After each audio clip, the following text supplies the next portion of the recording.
देवम वहति यज्ञार्थम मम पापम व्यपोहतु।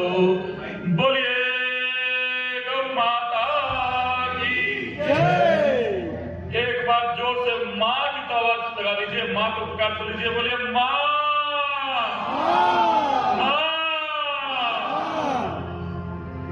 दुर्गापुर की इस औद्योगिक कर्मस्थली एवं आध्यात्मिक स्थली जो चारों तरफ तीर्थ धामों से घिरी हुई है, एक तरफ तारापीठ, एक तरफ बाबा बोलबम, तो एक तरफ बाबा वैद्यनाथ, एक तरफ हमारा वर्धमान का 108 महादेव, चारों तरफ तीर्थों से घिरी हुई ये आध्यात्मिक स्थली भी है। तो पूरे भारत का मैनचेस्टर कहे जाने वाली औद्योगिक स्थली भी है ये दुर्गापुर। इस दुर्गापुर के आप कर्म योगियों को, आप सभी समस्त गोपालकों को, गो हित धारकों को मेरा कोटि कोटि प्रणाम, आप सभी को मेरा नमन, आप सभी को मेरा वंदन। आज हम एक ऐसे देव की कथा सुनने आए हैं, एक ऐसे देव की चर्चा करने आए हैं जिसे हम गौ माता कहते हैं, जिसकी पूजा करने से, जिसकी आराधना करने से समस्त 33 कोटि देवता प्रसन्न हो जाते हैं। ऐसी एकमात्र यदि कोई देवता है धरती पर तो वो साक्षात गौ माता है, जिसकी पूजा करने से, जिसकी आराधना करने से हमारे समस्त देवता प्रसन्न हो जाते हैं, जिसमें सारे देवता वास करते हैं। गो में 33 कोटि देव बसे, ऐसा हम लोग कहते हैं। सर्व देवा गवाम मध्य, मतलब सारे देवता किसके अंदर? गाय के अंदर समाये हुए हैं। ऐसा मैं नहीं कहता, ये हमारे वेद, हमारे पुराण, हमारे समस्त तीर्थ ग्रंथ कहते हैं। तो आज उस देव की कथा सुनने की आवश्यकता क्यों पड़ी? क्यों उस देवता के लिए हमें आज जागना पड़ रहा है? उस देव की कथा क्यों सुननी पड़ रही है? उस देवता की कथा, उस देवता की पीड़ा को हमें क्यों जानना है, क्यों सुनना है?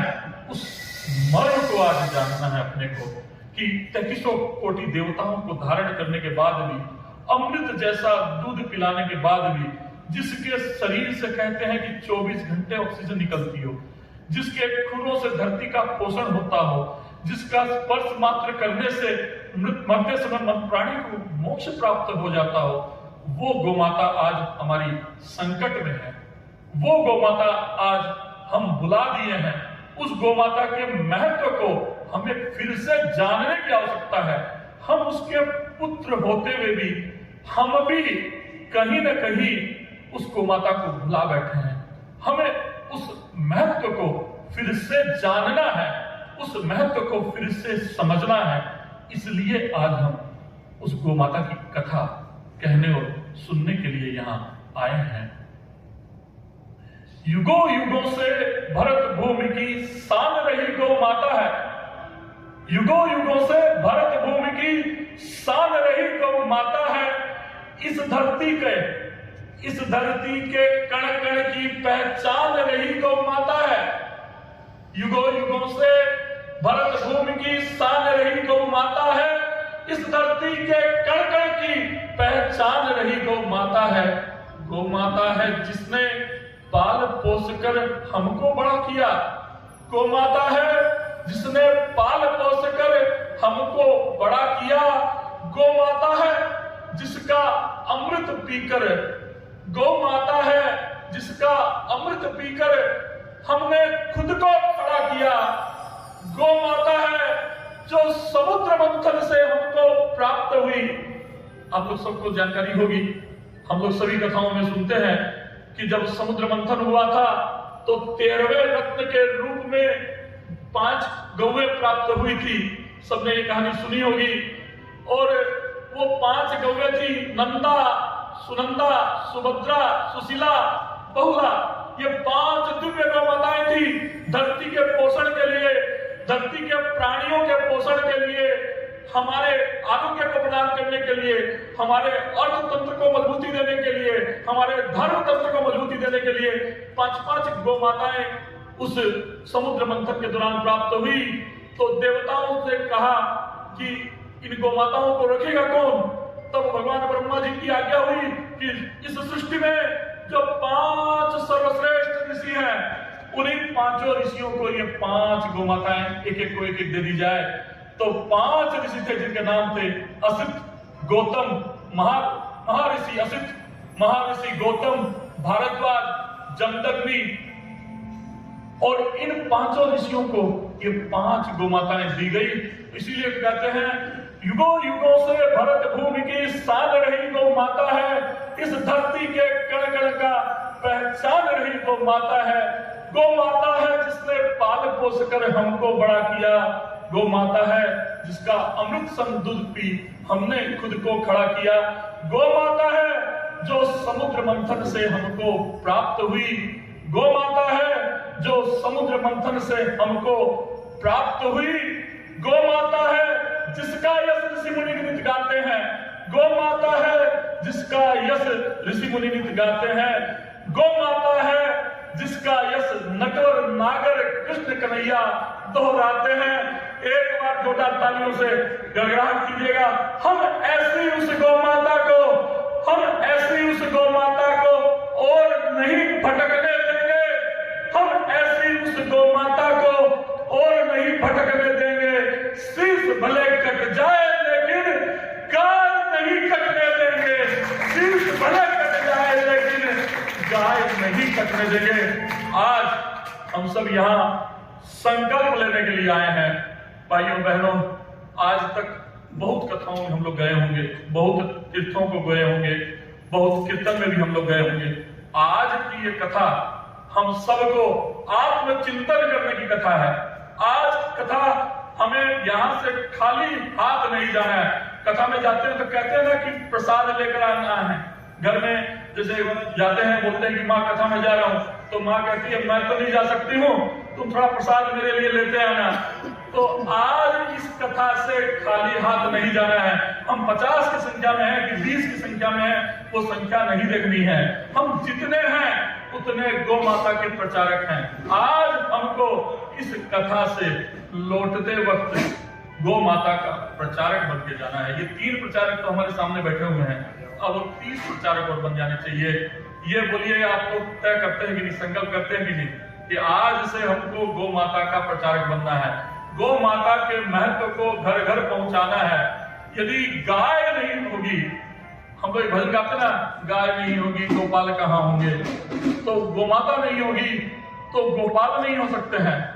जिस धरती पर गोपाल आए, जिस धरती पर गोपाल पधारे, वो गोपाल इसीलिए पधारे कि वहां गोमाताएं थी। आप लोगों ने सुना होगा कि भगवान कृष्ण के जो पिता थे नंद बाबा, उनके यहाँ 9 लाख गाय थी, 9 लाख गाय। और उस समय नंद की उपाधि, नंद एक नाम नहीं है, नंद एक उपाधि है। और नंद की उपाधि उसी व्यक्ति को दी जाती थी जिसके यहाँ पर 9 लाख गाय हो। दादाजी के पिता का नाम वृषभानु था, अब तुमने सुना होगा। वृषभानु उसी को कहा जाता है जिसके यहाँ 1 करोड़ गाय हो। तो इस धरती पर, उस वृंदावन में जब करोड़ों की संख्या में गाय थी, तब भगवान कृष्ण जन्म लिए और तब धरती पर कृष्ण आए। तो जब गाय होगी तभी गोपाल आएंगे। गोपाल का मतलब एक व्यक्ति नहीं है, गोपाल का मतलब वो तत्व है, वो शक्ति है, वो सात्विकता है, वो तेज है, वो ओज है, वो धर्म रक्षा का प्रण है। वो तभी आएगा जब गौ माताएं होगी। जब धरती पर गाय नहीं होगी तो गोपाल कहां से? हमारे घरों में दूध नहीं है, हमारे घरों में हम दूध जो पी रहे हैं वो क्या चीज का पी रहे हैं वो हमें भी नहीं मालूम है। तो आखिर हमारे अंदर वो सत्व कैसे आएगा, हमारे अंदर वो तेज कैसे आएगा? हम चाहते तो हैं कि हमारा पुत्र राम जैसा मर्यादाकारी हो, हमारा पुत्र अर्जुन जैसा तीव्र हो, अर्जुन जैसा तेज हो, पर क्या हम वैसे संस्कार भी देते हैं? क्या हम वैसी उनके लिए तैयारी भी करते हैं? क्या हम गौ माताओं को पालते हैं? क्या उन्हें गाय का दूध पिलाते हैं? ऐसा हम नहीं करते। तो आखिर कहां से हमारी धरती पे गोपाल आएंगे? कहां से हमारी धरती पर अर्जुन आएंगे? कहां से हनुमान जैसे पुत्र आएंगे? तो मैं अब भाई मनोज जी से आग्रह करूंगा कि एक भजन जय धरती मां जय गौ माता गाकर आप लोगों के बीच में कैसे गाय का महत्व है उसको पहुंचाए कि धरती मैया की किस प्रकार हमें धरती माता को और गाय को किस प्रकार पुनः प्रतिष्ठित करना है। यदि हमारी धरती और हमारी ये गोमाता नहीं बची तो हमारा धर्म, हमारी संस्कृति कुछ भी नहीं बच पाएंगे।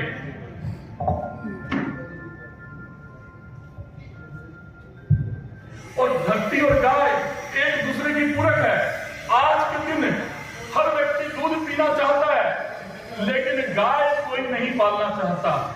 आज के दिन हर व्यक्ति अन्न प्राप्त करना चाहता है लेकिन किसान बनना कोई नहीं चाहता, खेती करना कोई नहीं चाहता। तो धरती और गाय जब नहीं होगी, चारों तरफ धरती जब शुष्क हो जाएगी तो आखिर हमें अन्न जल कहां से प्राप्त होगा। तो आइए धरती माता की प्रार्थना में एक गीत हो जाए।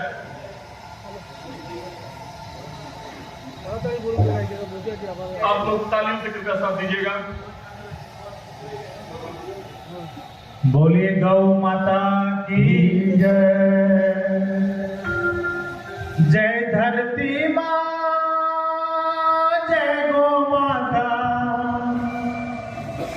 जय धरती माँ, जय गौ माता।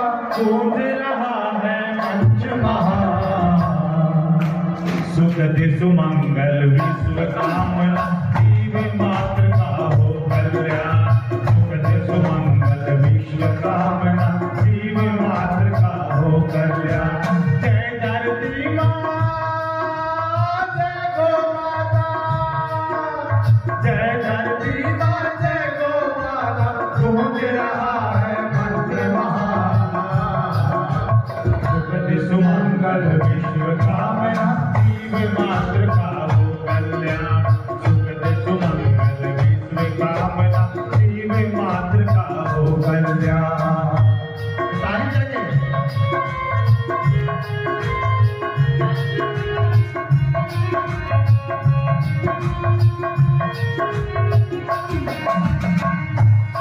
गौ माता की जय हो।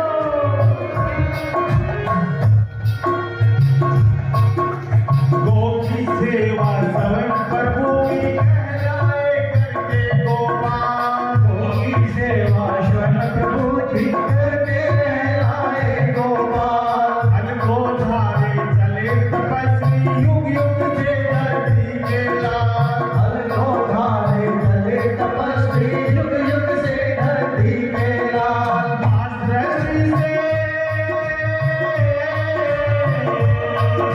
मास्टरश्री से पावन नाता आनंद करते हैं मंगल विश्व कामना, जीव मात्र का हो कल्याण। सुखद सुमंगल विश्व कामना, जीव मात्र का हो कल्याण। जय धरती माँ, जय गौ माता। जय धरती माँ, जय गौ माता। गूंज रहा है मंत्र महा।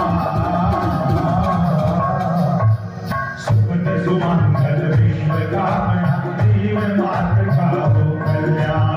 सुखद सुमंगल विश्व कामना, जीव मात्र का हो कल्याण।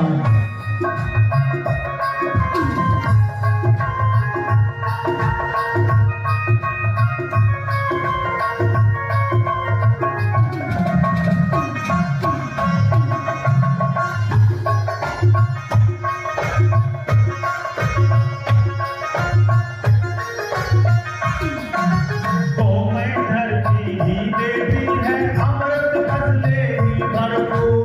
गौ में धरती ही देती है अमृत में फसले भरपूर। अमृत फसले भरपूर, और अमृत फसले भरपूर। पंचद्रव्य की महिमा को लोग प्रसन्न होते दूर। लोग प्रसन्न होते दूर। परम शांति ऊर्जा शक्ति। सुखद सुमंगल विश्व कामना, जीव मात्र का हो कल्याण। सुखद सुमंगल विश्व कामना, जीव मात्र का हो कल्याण। जय धरती माँ, जय गौ माता। जय धरती माँ, जय गौ माता।